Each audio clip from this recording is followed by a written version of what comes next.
On va venir maintenant coder notre modèle DARNN sous Keras. Et donc, dans un premier temps, on va s'intéresser au codage de l'encodeur. Donc, on va s'intéresser à cette partie-là spécifiquement. Donc, dans notre encodeur, en fait, on a ces différentes parties. On va avoir notre couche d'attention spatiale. Et ensuite, à partir des différents poids calculés par notre couche d'attention spatiale, eh bien, on va venir appliquer ces poids à une série extraite à un instant T pour créer notre série qui va attaquer notre encodeur LSTM.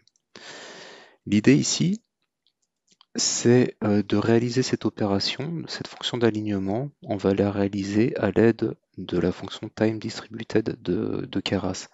Parce que cette fonction d'alignement ici peut être réalisée en parallèle sur les séries qui sont là. Donc l'idée en fait, ça va être de rentrer l'ensemble des 81 séries. Bon, ici j'en ai 4 dans mon exemple, mais nous on en aura 81. Et de venir prendre la première, la deuxième, la troisième, la quatrième, etc. Et de réaliser en parallèle la fonction d'alignement sur chacune de ces séries. Donc on va commencer par définir cette fonction d'alignement, ce calcul des scores. Et après ce calcul de score, on va l'appeler en parallèle pour réaliser notre couche d'attention spatiale. Et donc le code qui est ici, c'est le code qui permet de calculer les scores de l'encodeur. Donc cette fonction-là, cette classe-là, en fait, est une classe de type couche, de type layer, de Keras. Et l'objectif de cette classe est de retourner le score. Donc en fait, cette classe réalise ce qui est entouré ici. Et donc dans cette classe-là, j'ai défini les différents poids qui interviennent dans le calcul du score, ici. Et j'ai défini mon vecteur de similarité qui va me permettre de déterminer les scores. Et mon vecteur de similarité, il est ici. En entrée, je prends les séries qui ont ce format-là. Donc en fait, ça sera une série extraite de l'ensemble des séries. Donc là, ça sera une série en fait qui a monodimensionnelle avec grand T valeur. Et en sortie, je sors le score qui a ce format-là, batch size, ,1,1, c'est un scalaire. Donc la sortie, en fait, c'est celle-ci. Voilà. Et puis, je dois prendre également en compte les états cachés qui proviendront des cellules LSTM à chaque instant de pas. Donc là, en l'occurrence, à l'instant t égale 1, les états cachés ils sont nuls ici. Mais après, à l'instant t égale 2, les états cachés qui seront pris en compte, ça sera ceux-là. Donc ils ne seront plus nuls. Ils seront envoyés aux autres instants pendant le décodeur. Donc ces deux informations sont à prendre en compte. Alors le problème qui se pose ici, c'est que je ne peux pas, dans la version actuelle de Keras, donner en paramètre d'autres valeurs à une fonction time distributed. Donc j'ai essayé et en fait je crois que a priori il y a un bug qui n'a pas été résolu encore. Et donc du coup je vais pas pouvoir passer en argument mes états cachés quand je vais appeler la fonction quand je vais appeler cette fonction là avec un appel de type time distributed. Et donc du coup, puisque je ne peux pas passer d'arguments supplémentaires à l'entrée principale, ce qui aurait été bien, c'est de passer ces états cachés ici. Mais comme c'est pas possible en appelant cette classe-là avec une fonction TimeDistributed, en fait, on ne peut pas. Donc en fait, j'ai déclaré une autre fonction qui va gérer les états cachés.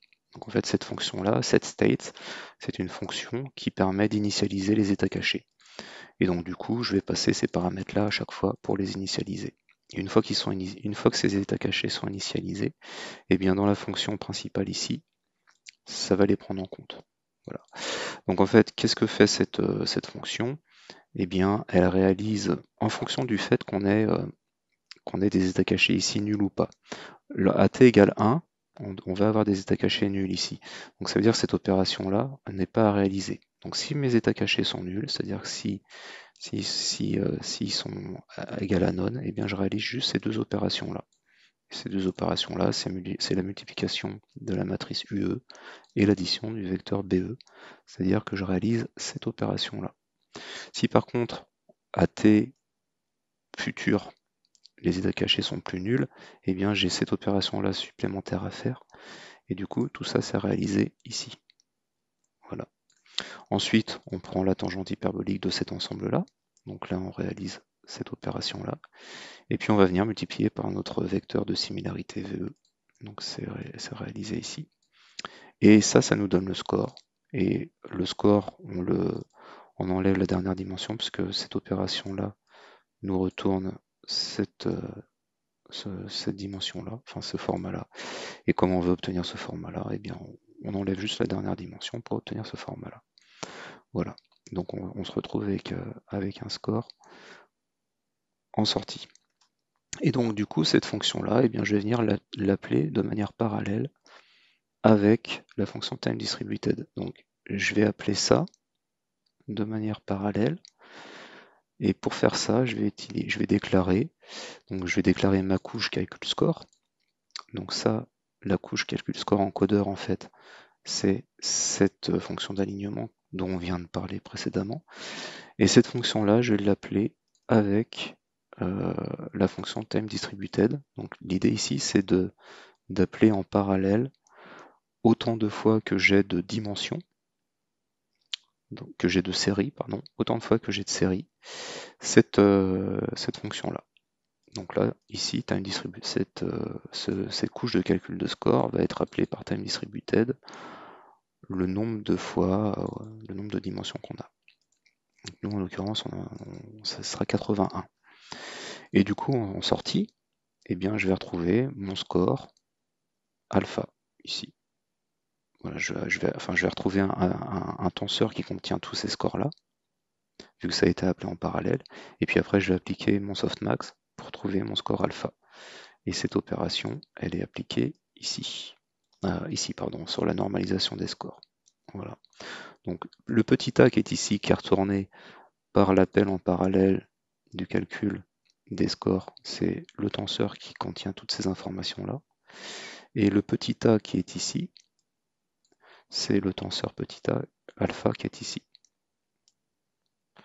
Ensuite, j'applique le poids à la série normalisée d'entrée. Et donc, du coup, ça signifie qu'en entrée, j'ai la série, j'ai la coupe spatiale de ma série, celle qui arrive ici, le x1 qui arrive là. Donc là, en fait, il y a une flèche ici qui part. Et le x1 qui est là, en fait, est la coupe temporelle de l'ensemble de mes séries à un instant donné. Donc là, en l'occurrence, à l'instant t égale 1. Et je vais venir appliquer les poids que j'ai calculés à ces différentes informations ici. Et du coup, cette opération, elle est réalisée ici. Et je retrouve en sortie de ces deux opérations x tilde et le x tilde qui est là, eh bien, c'est la nouvelle série à l'instant t égale 1, créée par la coupe spatiale sur l'ensemble de mes séries qui étaient là, attribuées avec des poids normalisés. Et du coup, ce x tilde, je vais le rentrer dans ma cellule LSTM et je vais en ressortir les deux vecteurs cachés de ma cellule LSTM, à savoir le vecteur caché, le cell state, et puis la sortie. Mais la sortie, je ne vais pas l'utiliser. Je vais juste retourner le hidden state et le cell state.